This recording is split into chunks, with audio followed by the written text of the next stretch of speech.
because that's a part of it. Yeah. That is a part of evolution, is the monkeys figuring out how to fuck with everything. Well, that's probably why we haven't have any definitive evidence of aliens from out there, because the monkeys eventually start fucking with things and destroy themselves. They turn themselves into starfish. Whoops. Yeah, you're a super genius for like 6 months and then you become a fucking jellyfish. I mean, that's a threat. Yeah. Maybe there's so many possible trajectories here that end up in what we would think of as boring. I had a very interesting conversation with Eric Weinstein, and we're going to talk about it on the podcast from a physics standpoint. He's very perplexed about the UFO thing. Mm-hmm. And what's interesting is, like, he's one of those guys, like a lot of very smart people, that were like, it's all horseshit. It's all bullshit. But now he's come around to what the fuck is going on. What's his take? Well, he doesn't have a take necessarily, but he's looking at all the data and all the evidence. We're going to have like a whole long conversation about it. But essentially, there's one of two possibilities. Either this shit is coming from somewhere else, or it's coming from here.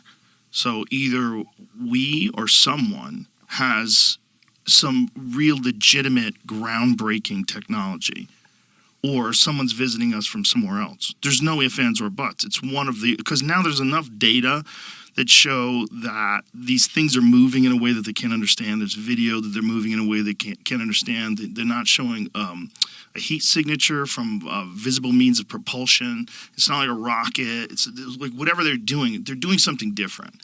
And then Commander David Fravor, who you talked to, that Tic Tac experience, if they really did track something that went from above 50,000 feet above sea level to 50 feet in less than a second, what the fuck is that?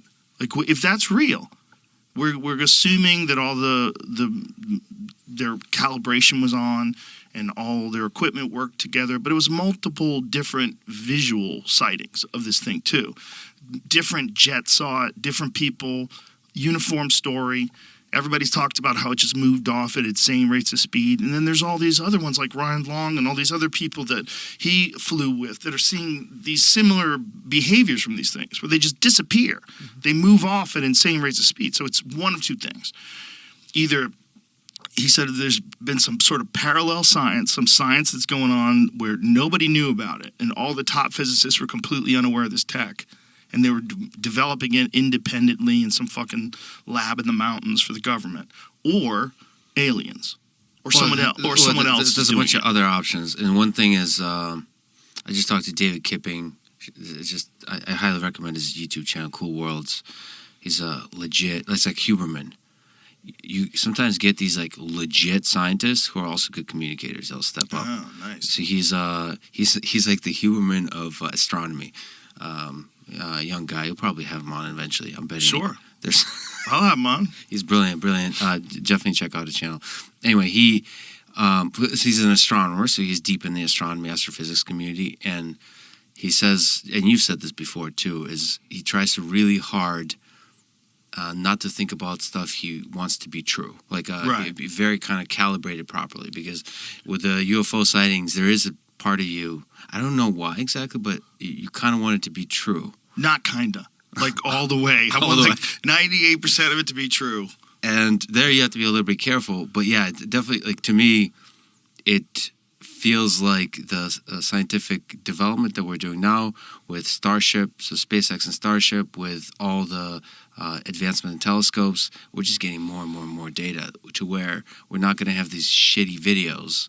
We're going to have high resolution understanding. And because it's becoming more okay to talk about aliens, I think the actual scientific community has a bigger humility about the topic, to where they're expanding of their like the window of their study to consider all kinds of physical phenomena, all kinds of observation, all kinds of sources of data and signals and so on, to where we would, I would hope we would get definitive signals of alien life. Yeah, definitive. Like when you look at the capabilities of satellites today, like satellite imagery, how good are they? And how many of them are up there that they could direct to a very specific area and get really good video or photographs? It's incredible. It's really, really good. So why wouldn't Starlink, they just they're going to call cover in? the whole With you're talking about going from thousands to tens of thousands to potentially hundreds of thousands in a couple of decades. But are they capable of imagery, the Starlink ones? Yeah, yes, they're all capable of imagery, but they're not. That's not their purpose. Right. So like That's for internet. But what about for visual? When they have spy satellites or satellites that can look down and see everything that's going on in the city, how good are those? They say they can read license plates from space. Yeah, yeah.